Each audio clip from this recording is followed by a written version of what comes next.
Okay, all right. Good afternoon, everybody. Good evening.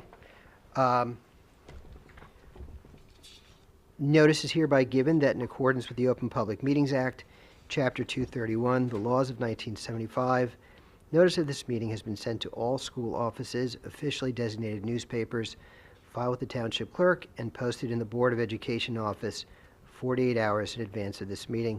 Roll call, please. Certainly. Mr. White. Here. Mrs. Assor. Here. Mrs. Pintorelli. Here. Mrs. Austin. Here. Mrs. Leffler. Here. Mr. Rossini. Here. Flag salute. Pledge allegiance to the flag of the United States of America and to the republic for which it stands, one nation, under God, indivisible, with liberty and justice for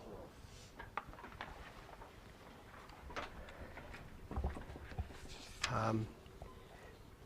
So with regard to my report tonight, there isn't that much to report, and I think the bulk of what's going to be reported, because I just came out of a Finance Committee meeting, will be later on, and I'll just wait until then, until that's done. And I'm going to move on to otherwise, the school year's going along well, despite all the cold, right? We don't have any frozen pipes, right? So, because I know other districts are suffering from that, and other people, and even just in our own lives, we have frozen pipes. So luckily, the school has been moving along nicely, and I don't think it's going to be an issue, at least for the rest of the week. So I'm going to move on to the committee reports. Buildings and Grounds, Mr. White. Nothing to report.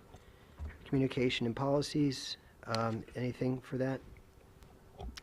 No, not for tonight, thanks. Curriculum and Technology, Mrs. Austin.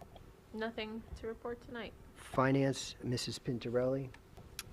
Yes, as Mr. Rossini said, mentioned, we did have a finance meeting tonight. First, I just want to remind the board about important budget dates that are upcoming. On March 10th, the governor will deliver her State of the State address, and then about 48 hours after that, I guess around March 12th, state aid numbers should be out. So we'll know more about what we're getting back from the state. And then on March 17th, at our March 17th board meeting, we will approve a tentative budget. Secondly, we have a tough budget that we're facing, and we're going to have to come up with some creative and tight ways to address the budget. Two areas of concern. Health benefits are up $1.8 million from last year. That's $1.8 million. And out-of-district tuition has increased approximately 22%, so that's about $480,000.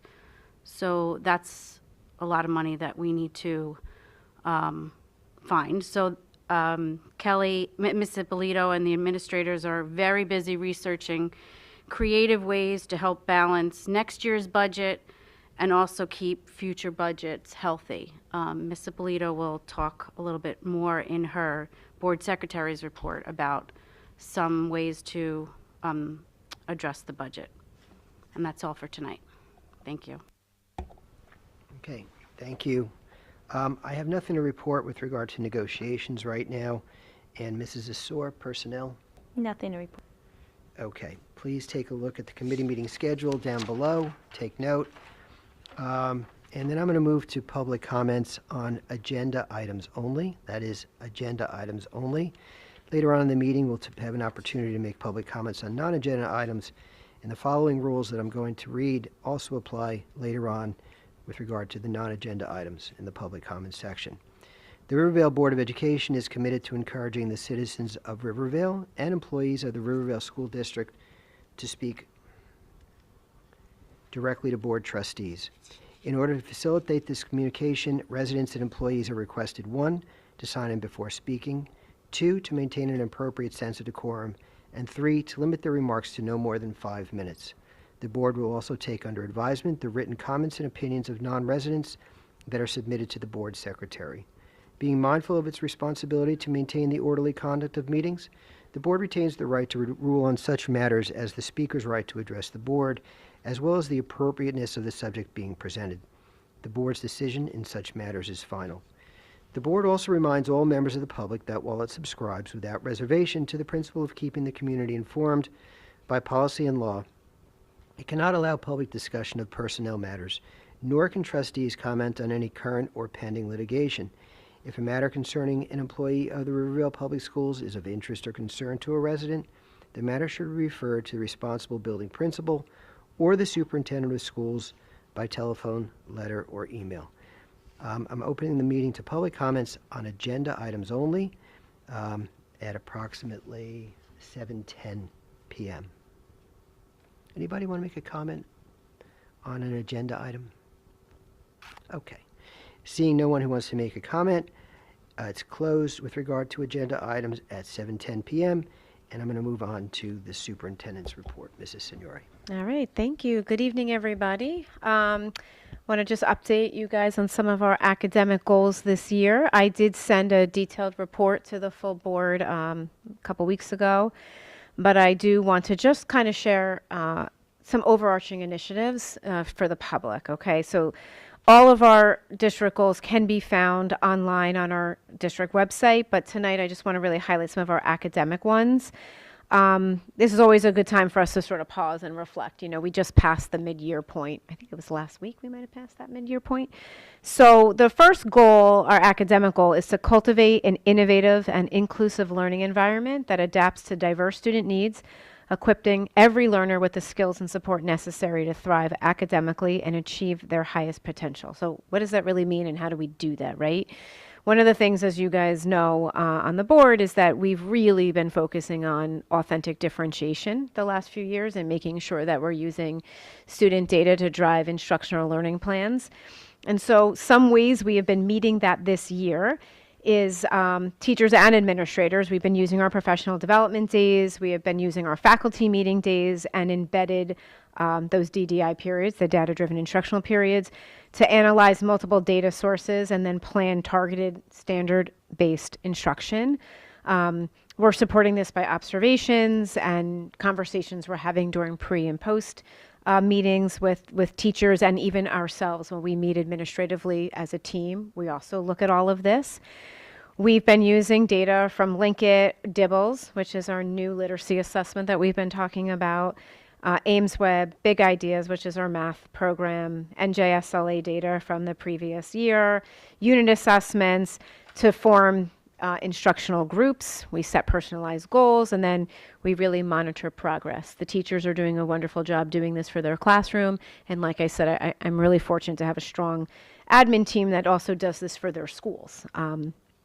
We've built structures like the DDI model, which is embedded in everyone's schedules. We're looking at formative assessments, summative assessments. We try our best to have push-in support whenever possible with interventionists into homerooms to help support some of this work. And we have also had literacy and math consultants that are providing ongoing coaching, professional development.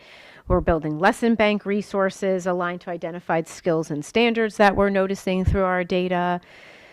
Hopefully we're supporting our staff the best we can. They're doing a lot of progress monitoring for us and using progress monitoring tools that we've given them. And then their big task this year, which has been a new curveball for us, is transitioning to the NJSLA adaptive, which will be this spring's standardized test. So we've been trying to look at that and make predictions about what that will bring us in the spring. So that's some ways that we've been trying to meet that goal so far.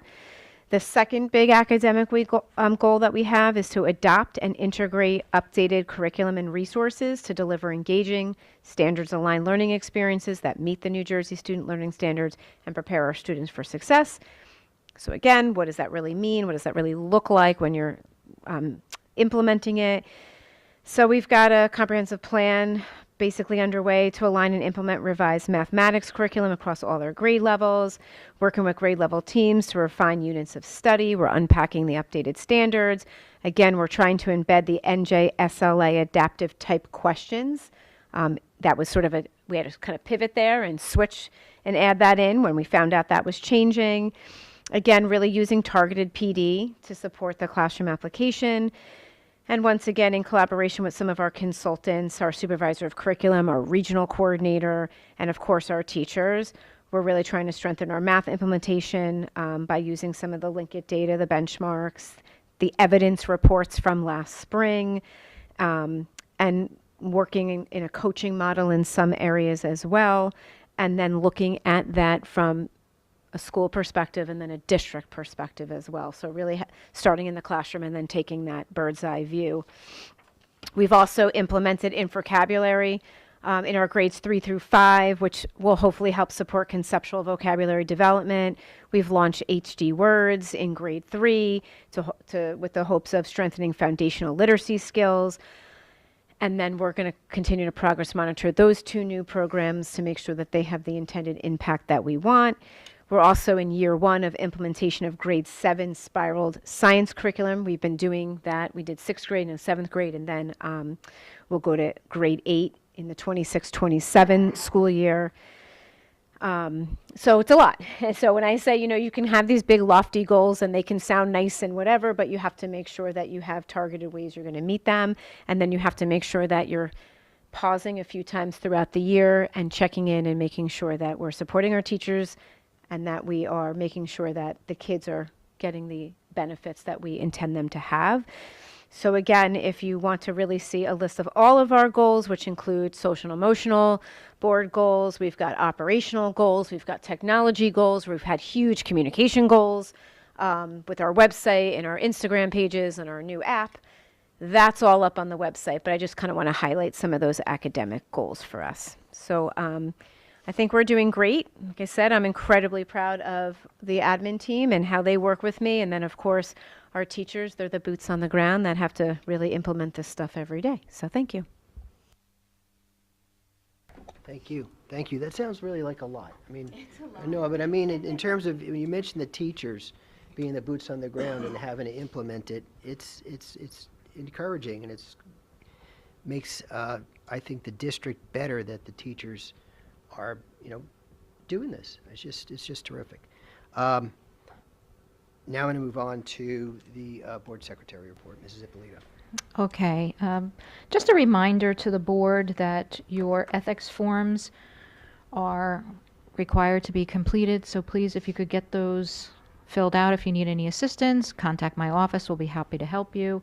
In terms of mandatory training, there are some of you that have to, hopefully you've already been signed up. So again, mandatory training is on task. In your folders, there is a travel accident policy and beneficiary form. Please take that home, fill it out, bring it back to me. It stays in my office. It's not going to go to the insurance company, but there are some benefits that you're entitled to. Please fill it out, take it home and read it. And if you have questions, reach out to me or my office and we'll be able to help you.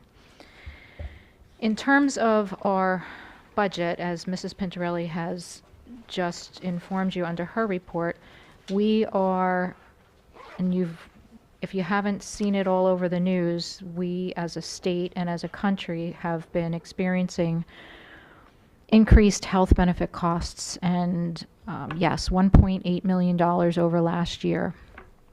As I said at my last meeting, that if you were to look at what the board's first level of 2% cap eligibility would be, you are entitled to grow your budget by $512,000. So just round it $500,000, 1.8, you're $1.3 million over cap just in health benefits. So that is a tough nut. We also have an increase of special education students that have needs that are beyond what we can support here in our school system, so they attend out-of-district placements. We have grown from 20 last year to 24, and those placements are rather expensive, so our budget is up 22% there. So that adds to the 1.3. That does not include salary raises. That does not include any additional utilities or any other increases in the budget. So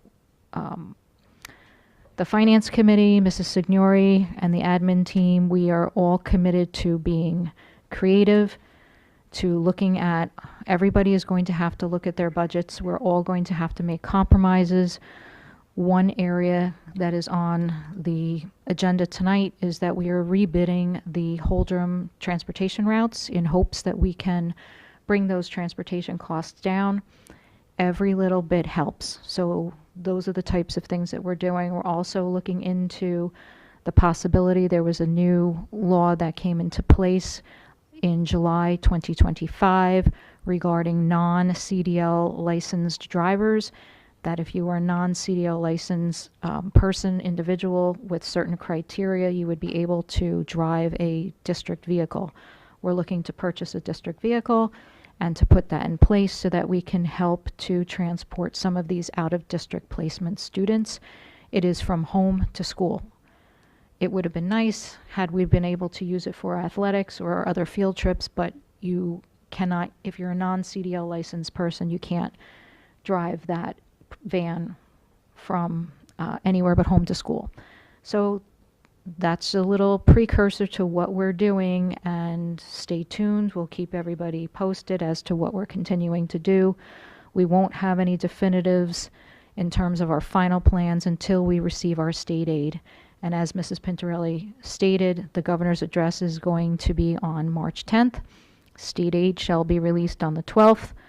The board will have to approve a tentative budget on the 17th, and the budget needs to be submitted to the county office by the 19th. So we have some tight timelines to adhere to, but as we've always done it, we will continue to do it. So that is all I have to report this evening. Thank you.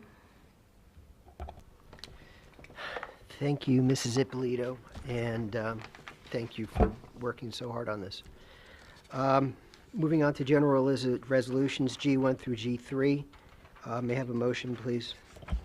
I'll move G1 through G3. Second, please. I'll second. Thank you. Any questions or discussion?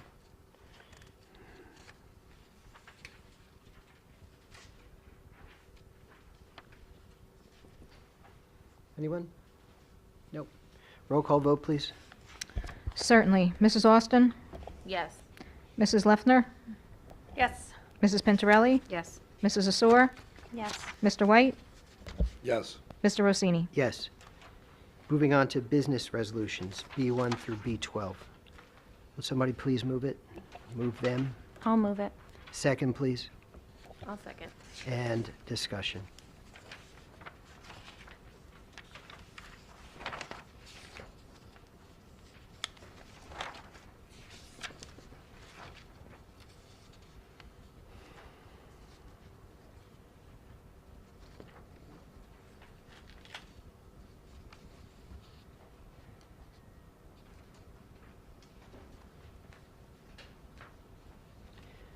I'm going to note that just on B9 that we're trying to get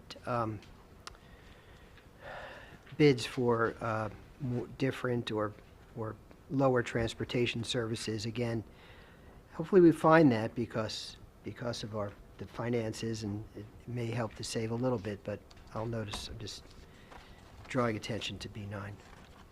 Anything else? Nope. Roll call vote, please. Certainly. Mrs. Pintarelli? Yes. Mrs. Asor? Yes. Mr. White? Yes. Mrs. Austin? Yes. Mrs. Leffler? Yes. Mr. Rossini? Yes. And moving on to personal resolutions, P1 through P6. May I have a motion, please? So moved. Second. Second. Discussion.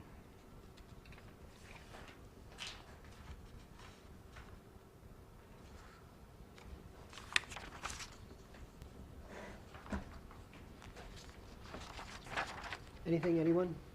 No, roll call vote, please. Certainly. Mrs. Asor? Yes. Mrs. Austin? Yes. Mrs. Leffler?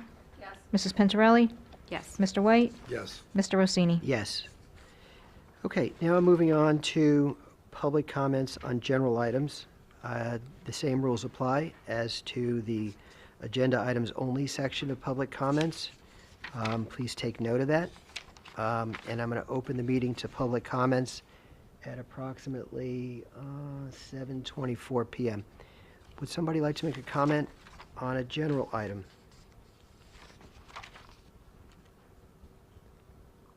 No? Okay. Then I'll close it at 7:24. Old business? Anyone? I just wanted to thank the RVEA for, at our last meeting, they presented us with a beautiful platter of chocolate-covered pretzels and everything for Board Appreciation Month. So I just wanted to make sure they know we're very thankful for that. Yeah, that was really nice. Thank you. And do it during the board meeting next time, so that way everybody can see it. Anything else? No? Okay. Old business, new business, and are we going into closed session? Okay. Yes. So may I have a motion to go into closed session, please? Motion to enter closed. Okay, second, anybody? I'll second. Okay, thank you. We are done with the meeting for tonight. We're not coming back out. We are going into closed session. Thank you, everybody, for coming, and good night. Thank you. Thank you.